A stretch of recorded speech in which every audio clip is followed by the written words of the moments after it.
about that pilot? Let's invite you to be our pilot. Life's in the vessel, we can smile at the storm, smile at the storm, smile at the storm. Life's in the vessel, we can smile at the storm as we go sailing home. Say with me, sailing, sailing home, sailing, sailing home. With ice in the vessel, we can smile at the storm as we go sailing home. I love it. All right, got time for maybe one or two more. If anybody's got one, if not, I'm just going to keep flipping until I find something. Quiet out here this morning. 92. All right, does it only go to 91? I like 92. I like it. Let's go to 92. Or let's go 26, which is just a 9 upside down with a 2. So if you're really dyslexic, you can get there 92 by a 26. You going with me? I'm working. Okay. All right, this is our country song. King Jesus all my own all, and I know they'll answer me when I call. Walk by my side, I'm so satisfied. King Jesus all my own all. I went up to meet the Lord, got down on my knees, said my daily prayer. He goes, Holy Ghost, let me there. I'm stood on the rock will sound, and oh, my God, came tumbling down. You know, ask me how I know, let me sing my soul. God got me there from the door. King Jesus, all my all in all, and another answer me when I call. Walking by my side, I'm so satisfied. King Jesus, all my all in all. I really like this one. I think it's a good one. That's so funny. Mike Brown, a pastor that was here at one time, he taught us that one. And so, anyways, makes me think of Mike. I don't know if anybody Wayne was here, Mike was here. Yeah. So, anyways. All right, let's do one that more people may know here. We'll do number 91, right next to number 92. Number 91, Jesus' answer.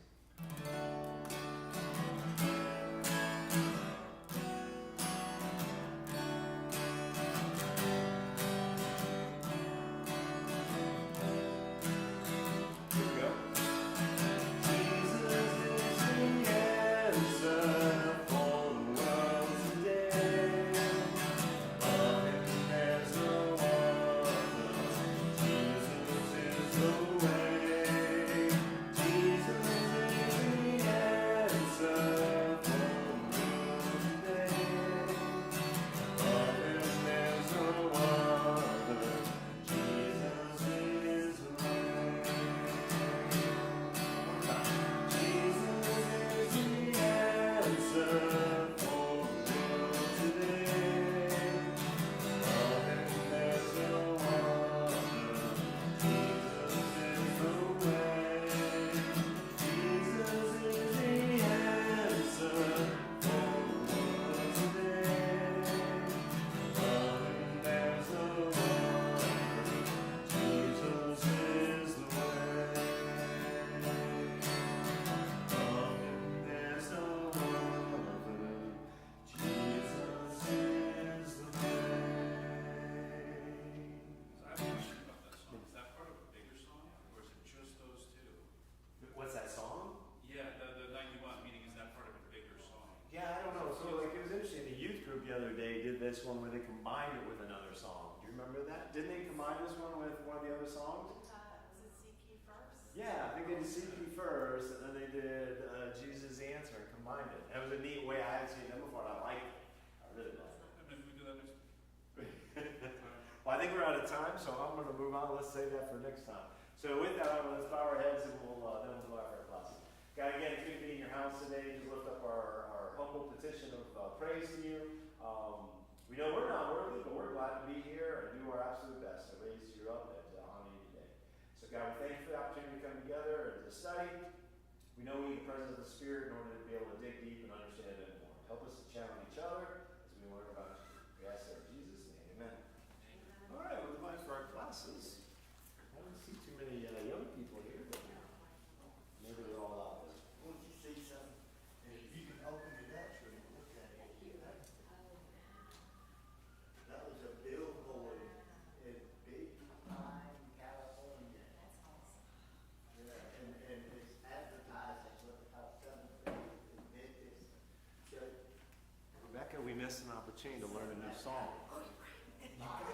Please help me remember so that we can start doing that more. We really would like to learn some new songs. Yeah, I just mental note and not physical. I look at it just now and it's like, we missed an opportunity again. We need to get our money together and put one on board. Oh, yeah, no, you see this? What is that? Saturdays? That's how it changed by the Instagram. Wow, that's really neat. Where were they? That was Big Pine, California. Big Pine, California. That's when I see good stuff like this, no, I want to buy it. Pull over, turn around, go back and sit down. I do that so many times. That is so neat. So Ronnie's back with us, and if you get a chance to spend some time with him, neat guy, he goes out and he gets in his car and just starts driving. And he has the opportunity just to drive in this last route. He just said just came back for 6 to 8 weeks, and there's like 16,000 miles, and drove through the Northwest, and he's getting to see this beautiful country that God gave us responsibility for. And so we're glad Ronnie's back with us today. So I would like to get us warmed up on the Sabbath School version. So we got a group in here that doesn't normally speak up as much. So that's a good thing. It means that people who don't normally speak up, I need your encouraging words to make this thing. Because if this isn't interactive, it becomes extremely slow and I lose my mind and I can't figure out what I'm doing if I'm not feeding off of your energy and you're feeding off mine, and we do that. So I want to do something to warm us up though. These are little exercises I like to do to get you comfortable speaking in a room, comfortable hearing your voice projecting out. Remember, I'm hard of hearing. If you try to be quiet or soft, you're being very reverent in the sanctuary. I appreciate that, but I might not do this. So, I want you to think of someone you grew up with, a friend, an acquaintance that you grew up with, and they actually are joining me here today in the front. So a friend or somebody you're acquainted with, you knew their family, that kind of thing, and they're actually joining me here this morning with you. You can see them. They're right here with me, right? Whoever that is in your mind right now. And they make a shocking claim that they are royalty. Now, you've known them your whole life, right? You grew up with them. And you look at them and you say, royalty? I know their parents. We used to play kickball together. We went swimming that one time over so-and-so's house. They're royalty? So here's the thing now. What questions would you ask them right now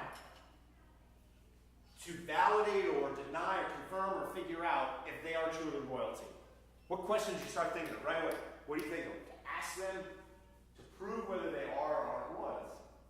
Go ahead, Tim. Let's do a little DNA testing. What's that? A little DNA testing. DNA testing. There you go. If you're willing to claim that, put the DNA on the line. Let's find out. I like it. DNA. Genealogy. What would you do there? Would you ask them for their genealogy? So you prove it. Show me your genealogy. Okay, I like that. What other things would you ask them? Emerson, what would you think of? To ask them to say, to prove whether they were royalty or not royalty. Just to inquire certain things that we played together Yeah. and ask if they remember that. Yes. And if they haven't yet, then that comes back, okay, it might not be that what they're asking or what they're claiming for. Okay. All right. What else are you thinking, Andre? What kind of royalty? What kind of what? Royalty. What kind of royalty? Ooh, I like that question. Try to define it so you understand their scope a little bit. Why would you ask them that question? Well, for a few reasons. There's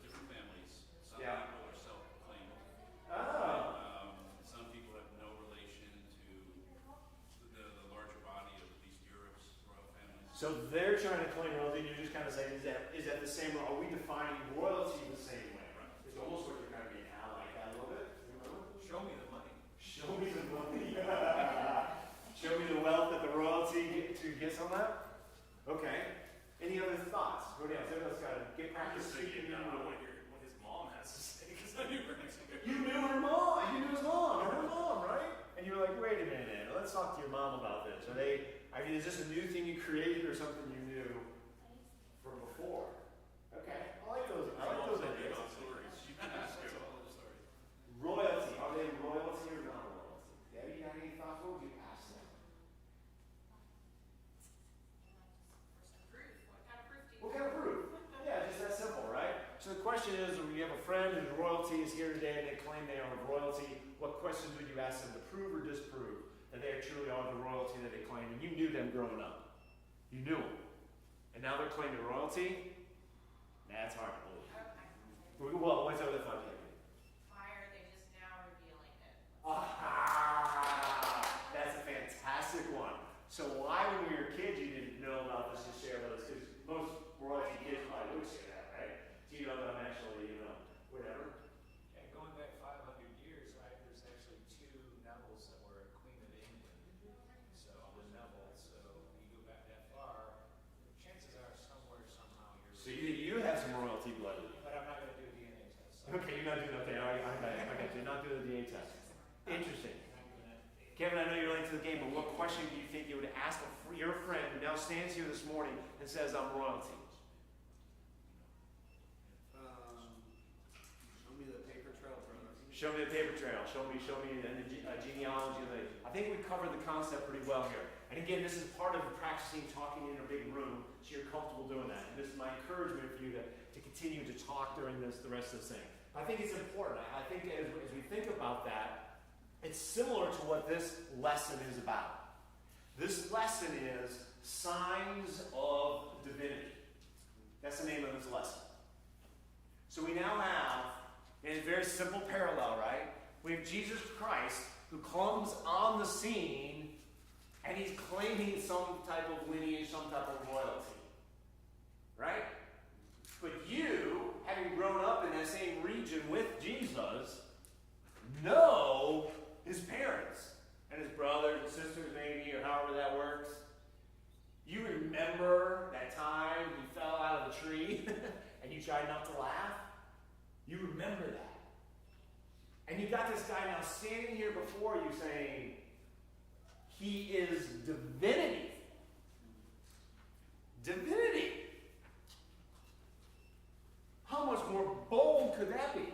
When you're thinking about your friend being royalty up here with me, you're probably thinking, all of you had a picture of your friend, and you're like, I know they're not royalty, right? I think we got to put ourselves in a similar shoes, in similar sandals, when we're looking at the other people who are looking at Jesus and saying, your royalty, your divinity, you're going beyond that? Okay, so I think you got the concept of what it is. So our lesson today is to look for signs of divinity. Now it's really important, I think, in signs of divinity as we read this and we see people in the Bible seeing signs of divinity. That's really cool because we see somebody who gets it, right? And we're going to see people also in this week's study who don't get it, who look at that and say, there's no way this person is divinity. And other people look at this thing of Jesus and say, that is absolutely divinity. Some people kind of hang in the middle. I don't know whether that's divinity or not. Just like us in here would be with the royalty claim, each one of us would have a different level of I don't believe it, no way, it can't be. I never knew. I never knew that they were royalty. We would all have that same meter that goes on. So to get into their sandals a little bit, and what I want to do is play a little game while we go through this. And it's not a game, it's more like it's more important that not that they see the signs of divinity, it's more important that each one of us see a sign of divinity. Because we have that same choice, whether to say, I don't think so, maybe, oh, absolutely. And we have to make that same choice, And so what I like to do is we go through this at any time during this Sabbath school lesson. At any time, I want you to say the word sign out loud anytime you see a sign. That's true. So as we're reading through a Bible passage today, you might hear something said, you might go, and they'll go, there's a sign. And all I want you to do, because what's going to be neat, I think, is we're going to see multiple people, we're going to hear that. Multiple people will say sign at similar times. So the word just says sign. So I want you to practice saying it out loud, because it's maybe something you're not going to be comfortable saying the first time. So everybody together, we're going to say sign out loud on 3. So we're going to 1, 2, 3, sign. Okay, one more time, just practice. 1, 2, 3, sign. Yeah. So all you have to do when we go through this Sabbath school lesson is when you see a sign. This isn't about somebody in the scripture seeing a sign. This is about when you see a sign. All I want you to do is say out loud a sign. And it'll be, I think it's going to be cool. We're going to hear different people around the rooms at different times, or potentially lots of people say it at the same time. You don't have to follow it up with any proof or anything else like that, so I'm not going to call you out on it. I just want you to say it out loud so you can hear it. Does that sound like fun? A little game? Why not? Something different, right? We can do that. All right. So the scripture, the lesson this week takes 3 examples to try to demonstrate Jesus' divinity. Are they the best examples? I don't know. Are they examples? I think so. So what we're going to do, and could we go through the Bible and find a bunch of other ones? Yeah. But what we're going to do is look at these 3 examples. And the first one is John. We're going through the book of John this quarter. We're going to go to John chapter 6. So we're starting John chapter 6. Verse 1. So right at the beginning of John chapter 6. Just to get it going, we will start verses 1 through 11. I like it when people read out loud. And again, if somebody else is reading and you hear a sign, go ahead and say it while they're reading. So if you're the one reading, just keep reading. You know what I mean? They're not interrupting you. They're just playing along with the game. Okay? They're just playing along with the game. So either I volunteer or I'll pick. Andre, thank you very much. John chapter 6, follow 1 through 11. You follow along. It makes it more fun. After these things, Jesus went over the Sea of Galilee, which is the Sea of Tiberias. Then a great multitude followed him because they saw his signs which he performed on those who were diseased. And Jesus went up on the mountain, and there he sat with his disciples. Now the Passover, the feast of the Jews, was near. Then Jesus lifted up his eyes, and seeing a great multitude coming toward him, he said to Philip, "Where shall we buy bread, that these may eat?" But this he said to test him, for he himself knew what he would do. Philip answered him, 200 denarii worth of bread is not sufficient for them, that every one of them may have a little. One of his disciples, Andrew, Simon Peter's brother, said to him, "There is a lad here who has 5 barley loaves and 2 small fish, but what are they among so many?"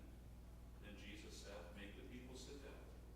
Now there was much grass in the place, so the men sat down in number about 5,000. And Jesus took the loaves, and when he had given thanks, he distributed them to the disciples, and the disciples to those sitting down, and likewise of the fish, as much as they wanted. So I heard no one say sign in there, so I think it's interesting comment, but I'll just keep moving on that one. So no one here personally saw a sign. Uh-oh. I did. You did? Okay, I'm sorry. I'm hard of I was hearing. really quiet. What's that? I was too quiet. Yeah, it's fine. You be quiet. It's not you, it's me. I'm going to talk here, not your voice. Okay. Why did the people follow Jesus here? What was their motive? What were they looking for? Why were they? It tells us in the beginning what you read. What was it that they were looking for? It's a signing to, sorry. Healing. I heard a couple different things at the same time. And so at the very beginning it says that they followed him because they saw his signs which he had performed on those who were diseased. So they're seeing signs. Okay? Enough to break their travel path and go follow him. Because why? There's the travel path. We're told what the travel path they are on. What travel path are they on? What time of year is it? What are they going towards? Passover. Huh? Passover. Passover. We're told very specifically, interesting that John brings out this concept of Passover. It's also kind of interesting, the lesson brought out, this is the only story, if I remember saying, that's recorded in all 4 Gospels. It's interesting. All 4 of them think this is important enough to bring to light. I think John's one of the last ones to write also, I think, right? I don't remember. Maybe both of them, I don't remember. Okay, so they bring this out. So the people are following Jesus because they have seen some signs. King James says miracles. Is what? It says miracles for sign. The word sign says miracles. Really? Yeah. That's neat. I like that it says that. He's doing miracles. He's doing miracles. Yeah. And He's so, not looking for the Messiah. That's a sign. They're following the dude who's doing the miracles.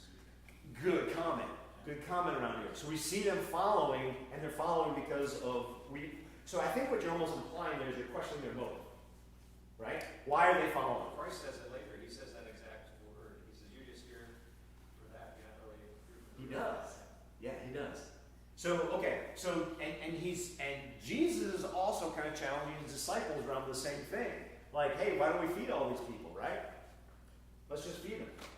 And the disciples are kind of like, hey, how are we gonna do that? Right?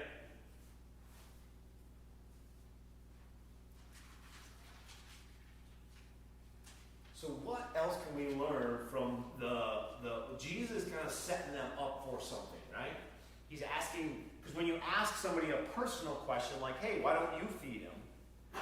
He's asking that, and the Bible kind of gives a little bit of insight into that. He asked Philip to test him, and that's in verse 6, right? So he asked Philip to test him because he already had in mind what he was going to do. So we're giving some insight that Philip didn't have, right? Go ahead, Sam Tom. Yeah, it's just popped in when I just was, Andre was reading it in verse 9. It says, with just the loaves and the fishes, he says, what are they among so many? Dun dun dun. Which is also, I mean, you can also link that to workers for Christ or disciples. Yeah. Because it's like, all right, only one or two, but hey, one or two can maybe move mountains. So we're just like the loaves and fishes, we're supposed to keep going no matter the odds, just keep going. Yeah, it's just such a cliffhanger, right? What are these among so many? It's almost like setting up, what's it called in storytelling? Foreshadowing. Yeah. It's foreshadowing, right? Yeah. I guess the laborers were few, huh? Yeah. The laborers were few. And the spirit and the intent was few. They didn't have they're like, well, how are we going to feed 5,000 people? Minimum was probably more like 6, 8, 10,000 people on their way to Passover, so they weren't near their home. They detoured to go see Jesus. I don't know if that's longer or shorter, I don't know. But it's very interesting. Okay, so let's finish up the story of the news. So somebody else for me just verses 14 and 15.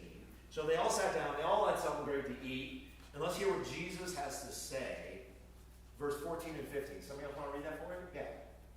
And those men, when they had seen the sign that Jesus did, said, "This is truly the prophet who is to come into the world."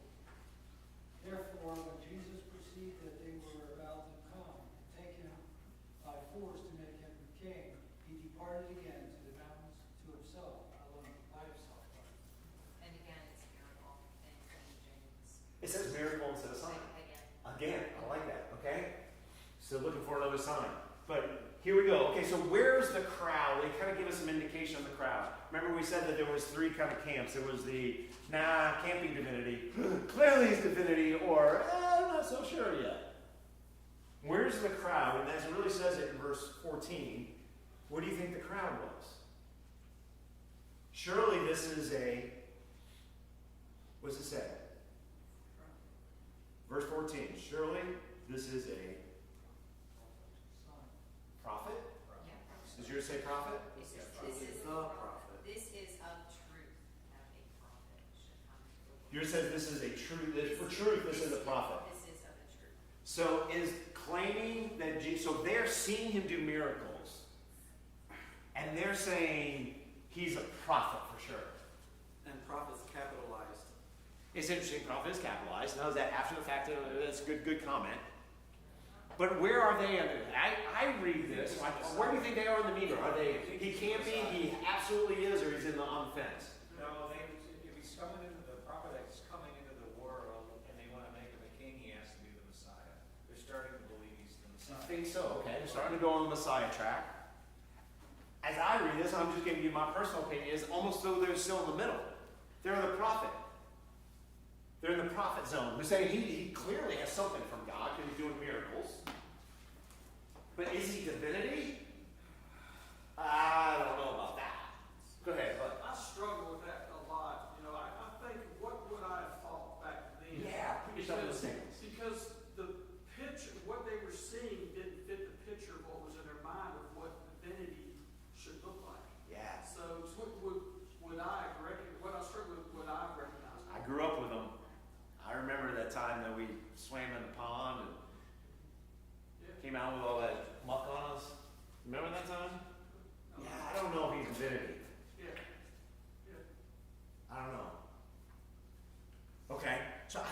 like to me like they're kind of still in the middle. Personally, again, you could feel free to challenge that. But he says, but Jesus, knowing they intended to come make him king by force, why would they want to make him king? Some say, I think some people here said it was because of the Messiah thing. That's the path the Messiah was on. But is there any other reason why they want to make him king? I'll hear my mom. What is it? Deliver them from the Romans. Yeah. Yeah. I was just gonna say. He can feed us. He what? I was just gonna say, Matthew Henry's commentary is they are recognizing him as the Messiah now. Yeah. Yeah. I think there are people in the crowd who are starting to say it lean that way. I also believe there are people in the crowd who are also at the point of, let's see, if we're going to go against war against Rome, how good would it be to have somebody on the battlefield who can feed us, who can heal us, And do miracles. and do other miracles? That seems like a pretty formidable amount. I mean, I think the analogy is your troops can only advance as fast as you can resupply them, right? That's one of the rules of military engagement. Don't go faster than your supply. Think about if you're taking your supply with you, like infinite supply. Think how powerful that would be. Yeah, even though they were starting to recognize him as the Messiah, they were still following them for all the wrong reasons. No, let's get there. Let's go to that. Where is that coming? Yeah, just there was probably a lot of signs, right? Yeah. Leading up to this. And Yes. they were watching, then this happened, and they were like, he's it. Time. Let's make it He's the king. one, he's the one. Let's do it. It's time to go. Whether he's the Messiah or not, this is where my thought is. Whether he's the Messiah or not, this guy's going to make a big difference in how we approach the Romans. There's a big difference in our deliverance and our lifestyle and who we are and who we are. Let's go. Let's go. Whether he is or not, I'm not sure yet, but I'm either here or here. I don't know, but I'm going. Okay.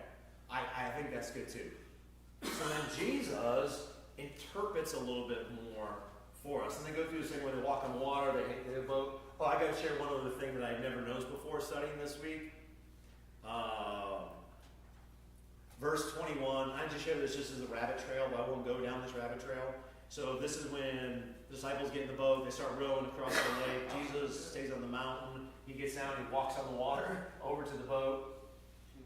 And in verse 21, they were willing to take him into the boat, took Jesus in the boat, and immediately the boat reached the shore they were heading. Yeah. I never noticed that before.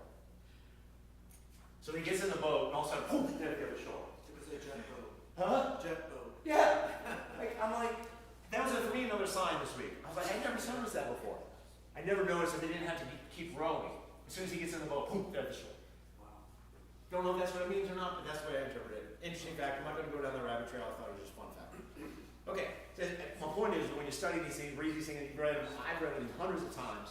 And when you reread it, you see something cool in it. And you're just like, wow, that's cool. I never noticed that. Okay. So let's reread what Jesus' interpretation is of this thing.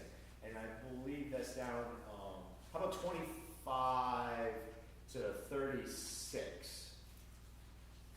25 to 36. Somebody else, I got to volunteer, or I will elect somebody here. Dylan, you comfortable reading that? 25 to 36.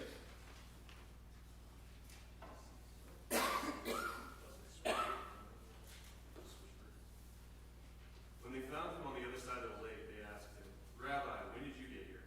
Jesus answered, "I tell you the truth, you are looking for me, not because you saw miraculous signs, but because you ate the loaves and had your fill.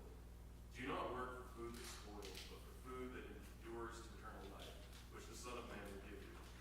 On him God the Father has placed a seal of approval."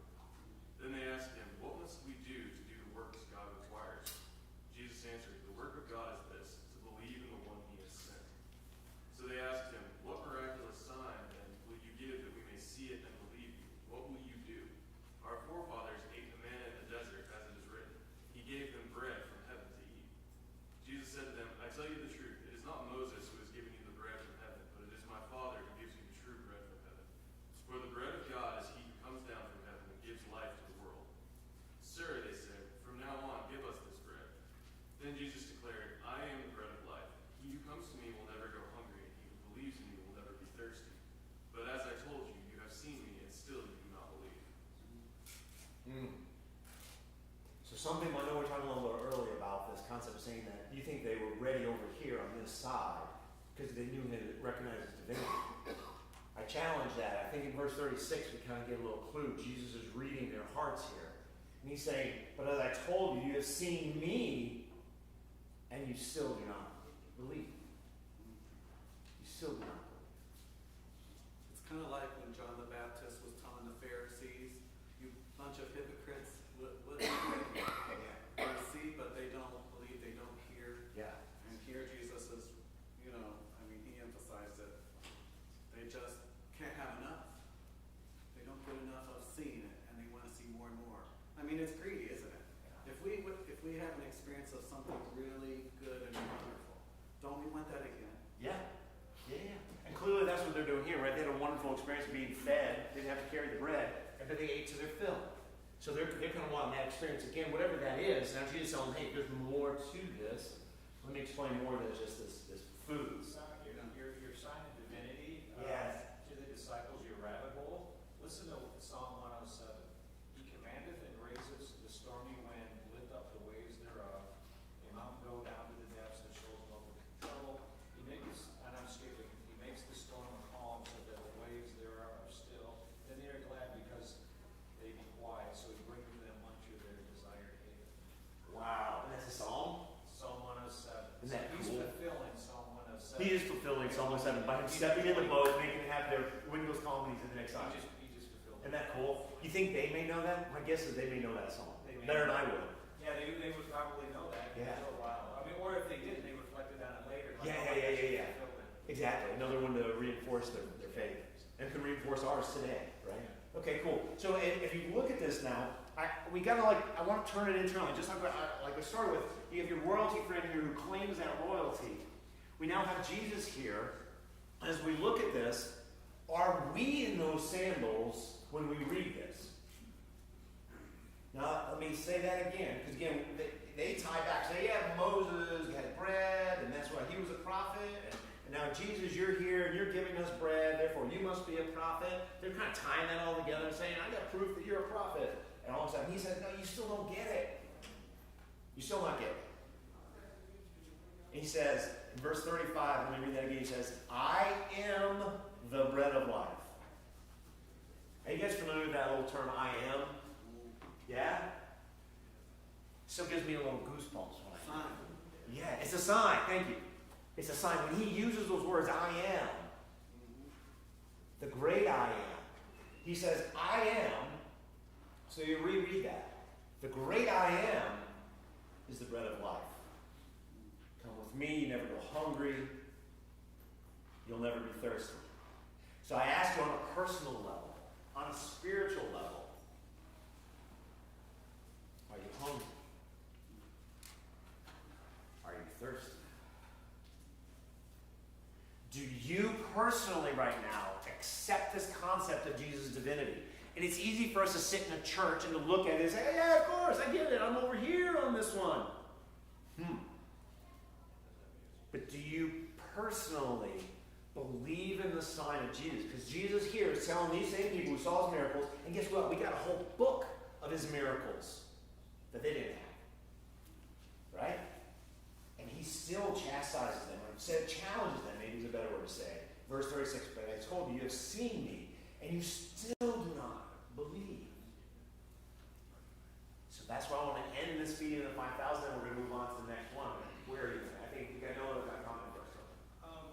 Yeah, so when they say this is actually that prophet, they're referring to messianic prophecy, Deuteronomy 18. Okay. And there's another instance in John 1, verse 21, where they ask John the Baptist, are you that prophet? And he answered no. So I'm actually not too certain whether they were aware of that prophecy was messianic. But what I understand, they did know that, but their perception of who the Messiah was not I perfect. think you're spot on something here. And I think what John, who wrote this, is. I think John, who wrote this in retrospect, right? He's writing about this in the past. He's confident that he's over here, that Jesus Christ was the divinity. There's no doubt in John's mind. But I think at the time, and that's what he's doing. I think you're doing a great job of saying, hey, look, John's trying to grab this thing and say, remember, back over here, Deuteronomy. we call it today, we do the hyperlink, right? You read through an article, you see the blue little underline. If you want to click on it, you take you right there, right? John's doing a hyperlink. John's doing a hyperlink for us. I think it's a great point, though. I think as you're going through, as we walk a mile of and we look as we go through it, it's easy for us to say, of course, I believe in Jesus Christ's divinity. But then do we hunger and thirst? Are we out there solely for us? Okay, I'm going to move on because we got a couple other cool things to do for again, so the object of this lesson is we're looking for signs of divinity. Signs of divinity. And it's not about signs that they caught the signs. It's about whether we can see the signs. Because it really doesn't matter if the people at that point caught it or not. What matters is, can we see the divinity? Okay, so now we're going to go to the next one. The lesson took us to chapter 9. So in John chapter 9, we just flip over a few pages, and we hear another story in a different context, and we're looking for signs of divinity. So let's start with, let's see here. Would you remember a time, let's go back into, this is my mental break here. When you remember a time back in school or some other time, when you were pulled aside by some authoritarian figure, you're pulled aside by an authoritarian figure, and they gave you a talk. If you're look at that, I see some people like they're having some mental memories of these, right? Do you remember a time when you were pulled aside for a talk? Where was that? And what was a rough circumstance? You got to tell us all the details on it. What was one? Wilbur, you had cringe there. Do you have one event in mind, or? No, just that I got a reading lesson. Yeah. Where was it at? School. Schooling is a good example. Anybody else have another school or another? Andre? Principal's office. Principal office called in. Being too active in kindergarten. Too active in kindergarten, of course. I can see why you should be at the principal's office for that. Terrible thing. Okay, what's another thing when you pull across with authority? Anybody else? Any other ones? You may get pulled over by one of the blue lights in the rearview mirror? Never? I'm the only one? Okay? And had that talk by the authoritative figure? Think of that time as we go through this and what you felt like when you were in kindergarten. I'm sure the principal was much taller than you. Those kind of things that went into your psyche as you go through that process. Okay? So with that thought in mind, now let's read. Somebody else read John chapter 9, verses 1 and 2. Let's find out what the disciples were thinking. John chapter 9, verses 1 and 2. I'm looking for a volunteer, or I'll pick one. Tracy, you there? 9. Uh-oh, caught him again. Oh, he needs glasses, of course. Shared glasses. Good job. 9, verse 1 and 2. Now as Jesus passed by, he saw a man who was blind from birth, and his disciples asked him, saying, Rabbi, who sinned, this man or his parents, that he was born blind? So what is the premise on the background? What are the disciples asking? Can I put it in layman's terms for us today? What were they asking? What did he do wrong? What's that? What did they do wrong? What did they do wrong? What did that person do wrong? Okay, and there's two basic premises. It's an either or. This is a multiple choice question. It's either A or B. Right? They're not saying what is the open-ended. They're saying either A or B. You have no comment? Who's to blame for his ailment? Yes, because that's important for us to understand, isn't it? Isn't that? Don't we all go through that in our day-to-day walks? Something happens to us. Well, whose fault is this? I think it probably starts when you're in kindergarten, right? Who made this mess? Right? We're conditioned that way. What happened here? On the car you're driving along, there was an accident on the road this week when I was driving along, and all the cars slow down. You take a look, right? Why are they looking? Yeah, they want to know what happened. They want to know in their head. They want to go through the scenario. Who's to blame? What happened? It's the insinuation behind the question was, why did God do this to this man? Why did God do this to this man? Of course it's God's responsibility, right? God is the one who inflicted this blindness upon, because they were born from birth. Let me ask you this question. Is it possible to pass sin from one generation to the next? Is it possible? I see a head shake. I probably see some people say no. Well, what would be an example of passing a sin from one generation to the next? Alcoholism. pass through the fetus? Is that what you're talking about? When they're born, they have alcohol tendencies? Generational curses. Yeah. Yeah, Dale. Lifestyle. A lifestyle. So from an experience where they see, you pass that on to the generation of the next generation. It's scripture statement. Well, I'm sorry. I have thought something. The second commandments. Okay, I like it. So what are some other things? So I think we see that today, and we still say that's sin. When we see somebody today, there's genetic traits that we know today. We put science all on it today, right? We lay science on top. But there's still things that the parents can do that will pass sin onto the children. Now, maybe they thought it in this format, but we still have that in our culture today. Yeah, did I see those hand? I thought so. It's interesting to say, I think the scriptures say up to the fourth generation. Yeah, the Bible, right? It's third and fourth generation. And there's all kinds of people today that we see that have problems, that they've been abused as children, but then the cycle keeps happening. And it probably does take 3 or 4 generations. It takes a to savior work out of that. or a savior, Work out of that cycle. right? Or somebody to come in and miraculously break the chain, right? Break that habit. So we have that same thing in our culture today about being passed on. But he's saying also, could it be this man's sin? Right? His disciples asked him, whose sin, the man or his parents, that he was born blind? We have that same tendency in our world today. We look at this and say, oh, that's an old time thinking. I think we have that same tendency today. I've actually got very strong evidence of that in my family. My great-grandmother refused to get treatment for my great-uncle's epilepsy and her reasoning wasn't my grandfather was angry about this until the day he died, was, well, God wouldn't do that to me. Yeah. He wouldn't do that to my son. I didn't do anything to deserve that, so there can't be anything wrong with that. Right. And so his epilepsy wasn't treated into his 20s, and it permanently damaged his brain. Yeah. So my point is, we look at this and we kind of like say, oh, that's such old school thinking, but it's not true. We have that in our culture as well. When somebody comes in here and we see somebody who's unfit for social whatever cues that we pick up on our mind immediately goes to, well, they had some terrible upbringing, or they had some genetic traits, or something like that. We do that same thing.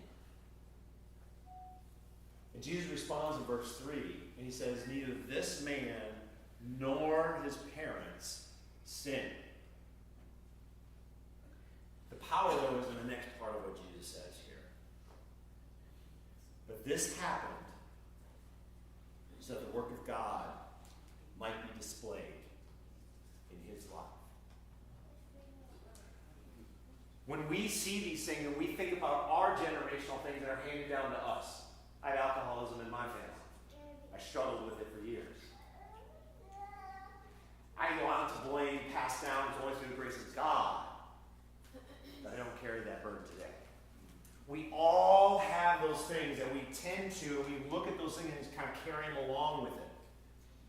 But God is saying, but we then short sell that and say, well, that can't be fixed because it's a genetic trait or it's been passed down. And God says, Jesus says, but this happens, the same thing in your life. This thing has happened in your life so that God can be glorified. Just like the other things Jesus does, a flip on its head, right? Turns 180 degrees. He's taking your struggle or your thing that you think was handed down to you and saying, maybe you had that actually to glorify God. Maybe you had that challenge because you can use it to glorify God. Powerful, powerful flip of the way we're supposed to think of this one. I'm going to move on because we've got a lot more ground to cover. So let's go understand this. We don't have time to read the entire account in John chapter 9 because it goes on where Jesus comes over. But I do think it's important we understand a little bit how Jesus heals because it's a unique way that Jesus heals this man. So let's go to verse 6. Somebody else read 6 to 6 through 9. Or 6 through, let's go a little further than this. 6 through 12. How about that? 6 through 12. Maybe somebody else read John chapter 9, 6 through 12. I'm going to, now go on, Dale, go. When he had said these things, he spat on the ground and made clay with the saliva. And he anointed the eyes of the blind man with the clay. And he said to him, go, wash in the pool of Siloam, which is translated sin.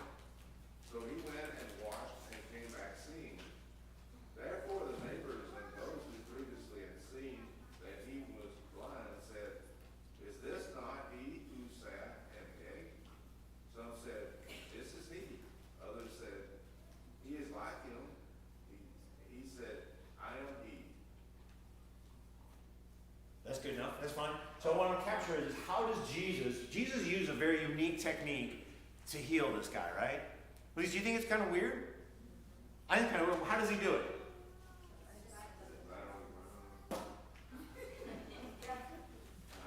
Why would he have to spit? You ever just pick up some dirt? I'm guessing it's just too dusty. Tim, He made clay, and in Genesis he made us out of clay. So he made some clay and got the guy to see spiritually, not just physically, but I think spiritually. All right, I like it. So we're supposed to see, I think what you're saying, there's a hyperlink right here. So there's a little blue underline when he says he made it from clay, right? There's a little blue line under it, maybe not be in your Bible. We're supposed to click on that, and it takes us to this other thing back in Genesis. When man was created, he made him out of clay. Did Jesus spit on the ground and make it out of clay in Genesis? No, that's kind of a weird one, right? But I'm just... To add to that, I actually watched something on, and it could have been like Walter White or somebody, I don't remember, but they described that the spit was symbolic of the dew that was on the ground that would have made the dust moist. So I like it. I like that was symbolism. like that. And so that's what he's doing. I just read this and thought he created eyeballs for the guy that didn't have eyes. I like that thought also. Imagine if you would, just Dave will come right back to you. Imagine if you would, him actually making a real eyeball. That's kind of a different way to look at that thing. I mean, the past I've always been, he smeared mud on this guy's face. It was kind of weird. And I think that's probably what he did, but if you think about it more symbolically, he's making an eyeball. Right there in the dirt. Jesus Christ, the sign of divinity. He just makes an eyeball. In theory. I mean, I'm not saying that it's what it physically did, but the concept is there, so much more powerful. I got Dave's hands first. So, this man was born without eyesight or eyeballs or whatever, and so that's why Ellen White actually talks about that he created for him eyesight just as he did in Eden. So, he was born without, but he created that. Yeah. And we don't know the defect. Was it actually the retinal? Because I think the eyesight's in the back of your brain, and it comes through the optic nerve, comes up and attaches to the back of the eyeball, and all that kind of stuff. Did he? You know what I mean? When that happened, did the optic nerve take off across the back of the brain and reconnect to the back of the eye? We don't know all these things. That's not really important that we do. But we're supposed to understand and see this amazing link to his sign of divinity. The sign that he is creating something from a man who's never had it in his entire life. And we get proof later, even his parents, everybody else says, I have no idea. I know this guy, right? I know that he did not have that sight. Do you have a comment? Well, but maybe he isn't. He also is the living water. Yeah, maybe. Like, He created the clay and God gave him his eyesight. Yep. I think that all this symbol is supposed to get there. But I think that's what we're supposed to see here, is a deeper sign of divinity. That he has the ability to take something that even though we're genetically in a sinful world don't have. I like to think that there wasn't even an optic nerve, right? It never grew from birth. And what Jesus is doing is putting that on, saying, optic nerve grow, eyeballs are here now. We think it happened, right? Yeah. Formation happened. Yeah, this image of God creating, of Jesus stooping down to it. And that's what we're supposed to see in the sign of divinity. I believe that's what we're supposed to see in this one. And again, back to our Sabbath school lesson, signs of divinity. I think that's the unique sign we're supposed to hear here. But now, everyone wasn't sure about this, and they'll start reading some of that where like, some people are like, hey, is this the guy who like was blind? Some people are like, that ain't the guy. It can't be. Other people are like, yeah, that's the guy. I recognize him. But he's got his eyes now. He can see. Some people are like, okay, so you get people on both sides of the camp here, right? Who are doing this. And so the Pharisees hear about this as well. And let's understand a little bit what the Pharisees are doing. Again, we're looking for signs of divinity, and we're trying to put ourselves in their shoes. Let's go to verse, and so chapter 9, and let's read, let's go to 13.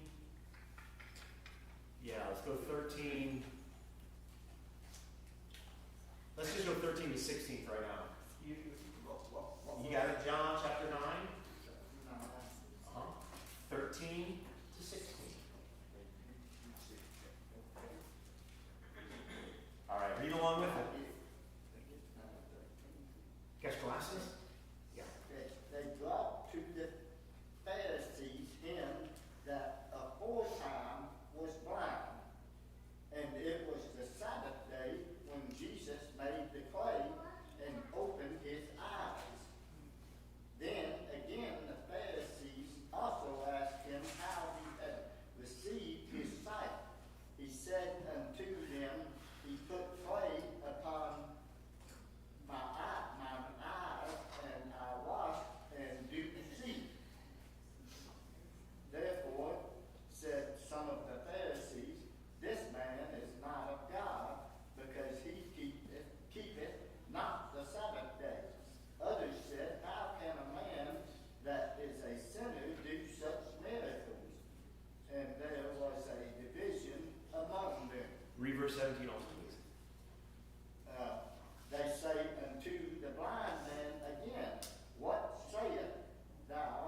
Divinity, we have 3 examples here of all 3, right? Through this example here, we see people who are in all 3 camps. Some are saying, can't be. And what's their reason that this can't be a divine experience? Why can't it be a divine experience? Because what? Yes, absolutely correct. So they clearly, and that's good proof, right? Well, you guys, today we look at it in retrospect and we'll go, oh yeah, they just didn't understand. But at the time, for everything they knew, it seemed pretty solid ground. This guy's doing miracles and he's doing something on the Sabbath. He's working on the Sabbath. But no, if they know the scriptures and they know the Old Testament law, they should realize that the Levites and the priests worked on the Sabbath and did not lie. So it's super easy today, Tim, right, for us to look at this. And we should. The point about this is for us. This isn't for them. They've already made their decision. This is for us. So we want to see the 3 positions. So we see the guy over here saying, no, can't be on the Sabbath. Okay, then we see people on the other side, all the way to the other side, saying, what about it? I would say, Eric, the Pharisees did know the scriptures. Maybe not the average person, but the Pharisees, who they're saying, So they should have known better. they should have. Absolutely. Let's all join hands and sing that one, right? Yeah, they should know better. Yeah, that feels a little hypocritical, right? I gotta be careful when I think of that. So then the other people on the other side were like, no sinner could do such a miraculous sign. You got people on the other side. So some people are saying, like, it was on Sabbath, couldn't happen. Other people are sinners. What is the guy who actually had his eyes open? What's he say? What does he believe Jesus is? He's a prophet. He's a prophet. Well, I'm using my three positions, right? He is not over here saying he's divinity. He's not over here saying he's not. He's still questioning.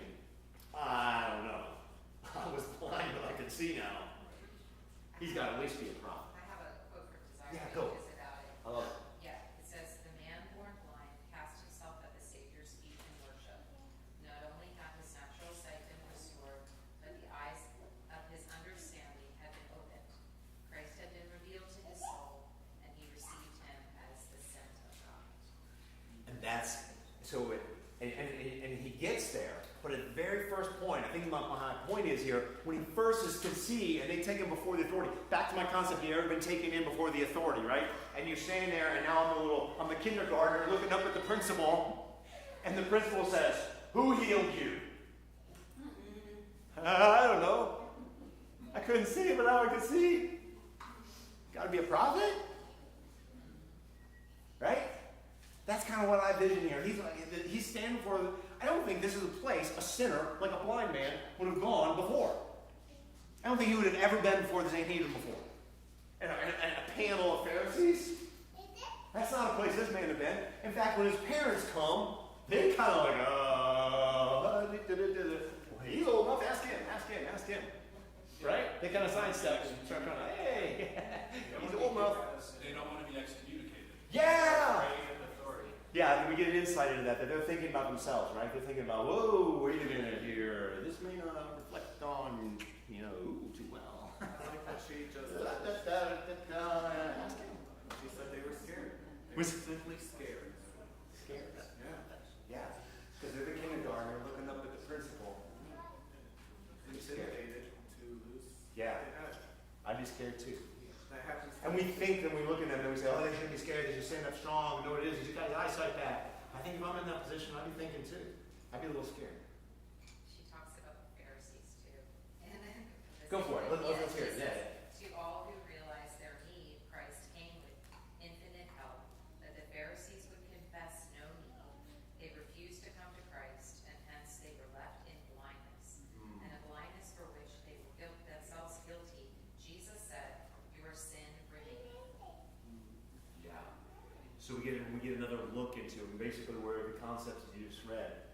Is that we get a little throwdown with between the blind man and Jesus again, right? And I think it's down in verse 35. They had a little syndrome going on, Jesus would do one of these things and they'd try to figure it out. Years ago, when I was in the army and I was young, the little fort there had a little shit show they put on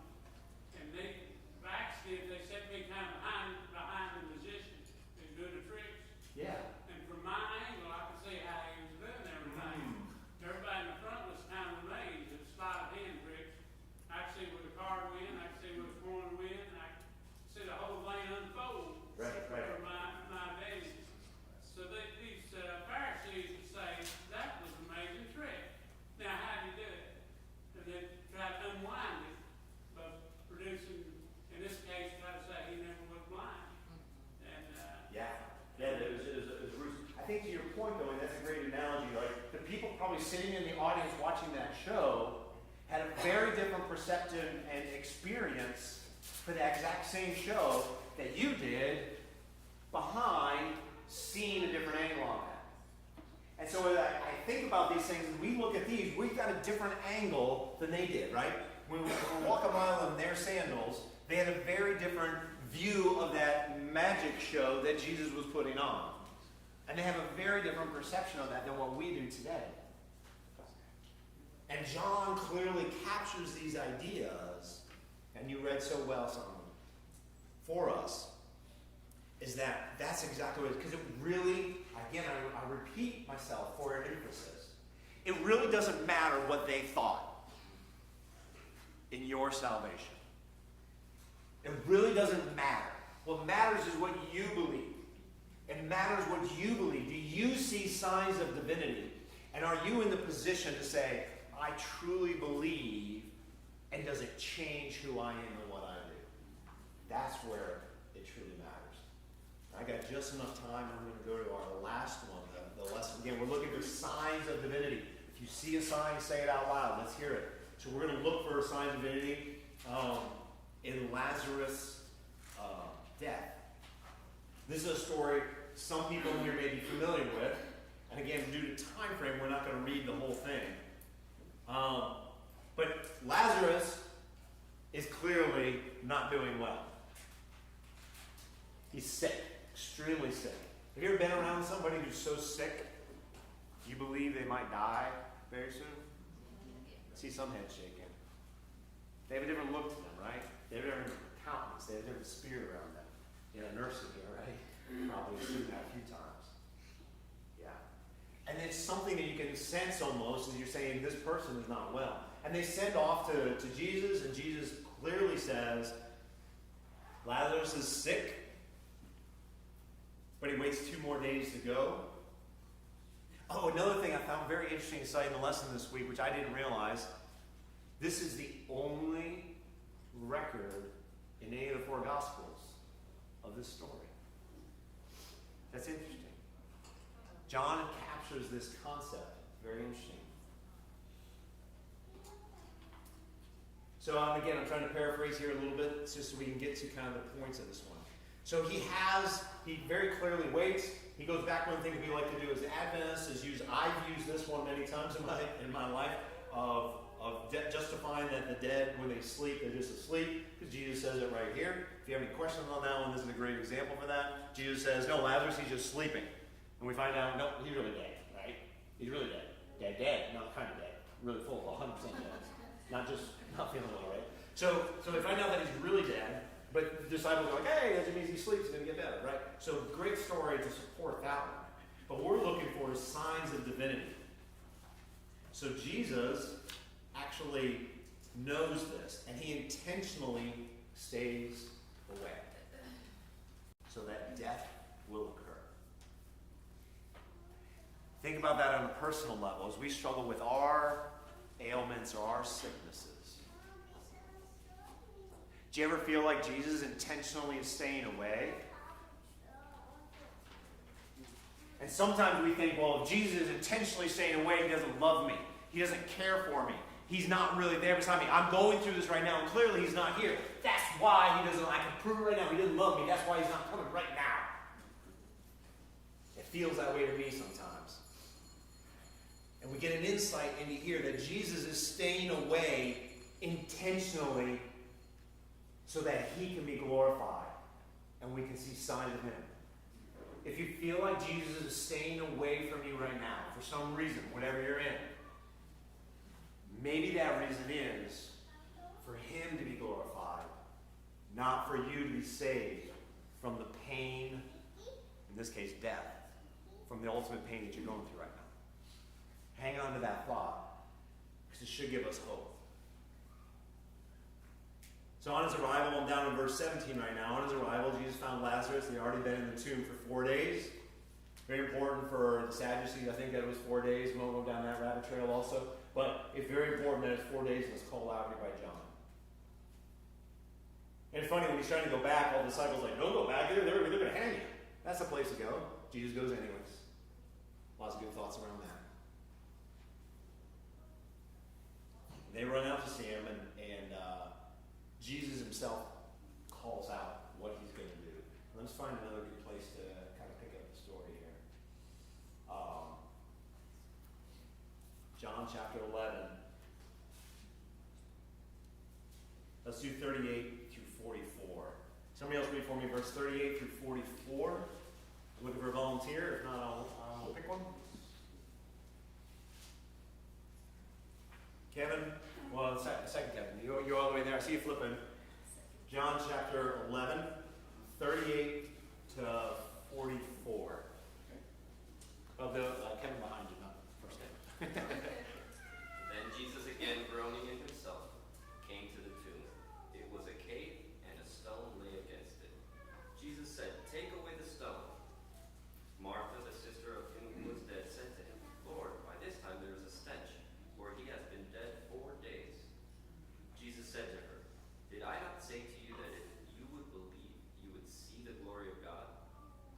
Then they took away the stone from the place where the dead man was laying, and Jesus lifted up his eyes and said, "Father, I thank you that you have heard me." 42. Yeah, you keep going down to 40. Well, you stop right there. I'll say one thing about this. It's interesting, his prayer, right? Jesus' prayer is pretty powerful here. It says, "Thank you. I thank you that you have heard me."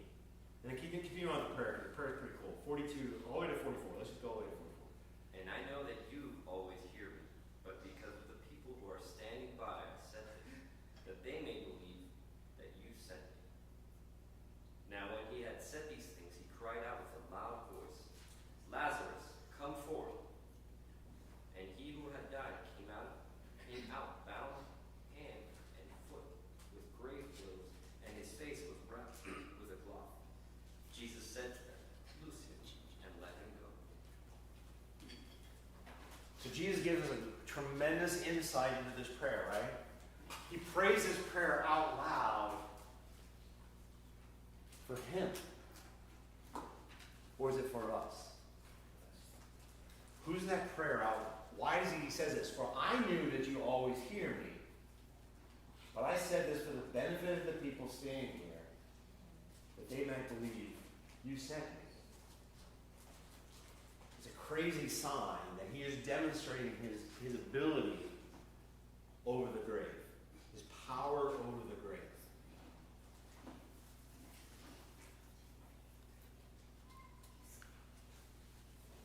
I'm going to run out of time here, so 43. I think I'm out of time. So let me wrap up with this one.